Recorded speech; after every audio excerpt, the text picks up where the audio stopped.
Have you ever, like, been so caught up in making a decision that you end up doing absolutely nothing? Oh, definitely. All the time. Right, like you're weighing all the options, playing out every single scenario in your head, and then just zero. Yeah, totally frozen. Exactly. So, welcome to today's deep dive. We are unpacking this short but really philosophically dense piece from a source titled Text.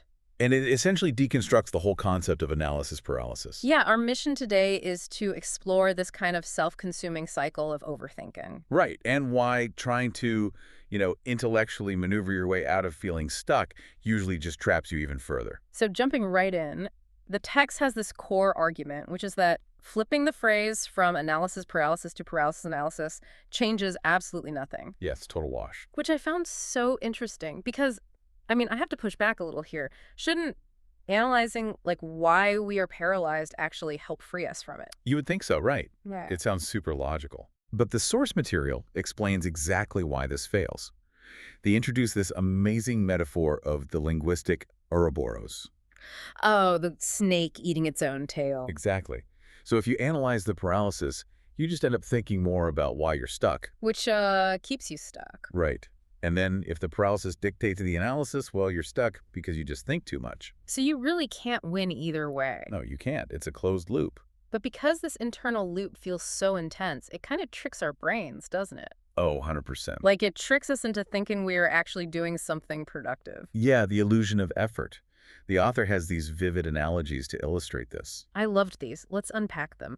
So the first one, it feels like a car where the wheels are spinning. Right, you're just slamming on the gas. Right.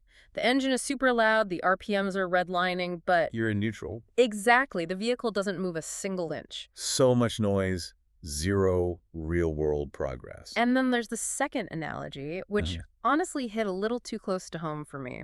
The airplane one. Yes! It's exactly like sitting on a plane that is, still stuck on the runway. A delayed flight is the absolute worst. Right. And you decide to switch seats. You move from a window to an empty aisle seat. So you take action.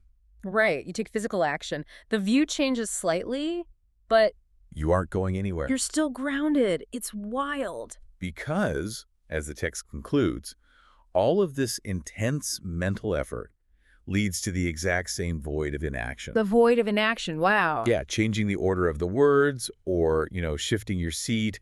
It's just a really clever way to dress up the same dead end. That is such a stark way to look at it. Just a dressed up dead end. It really is. So, keeping all that in mind, whether you start with the analysis or you start with the paralysis. The result is exactly the same. Yeah, it's this self-consuming cycle of stagnation. You're guaranteeing that you stay right where you are. Pacing inside a cage of your own thoughts. Exactly. Yeah. Which, leaves us with this really lingering question from the source for you to mull over. Oh, I love how provocative this final thought is. It really is. So, does realizing that it's essentially the same fucking sentence, either way, make the phrase less lovable?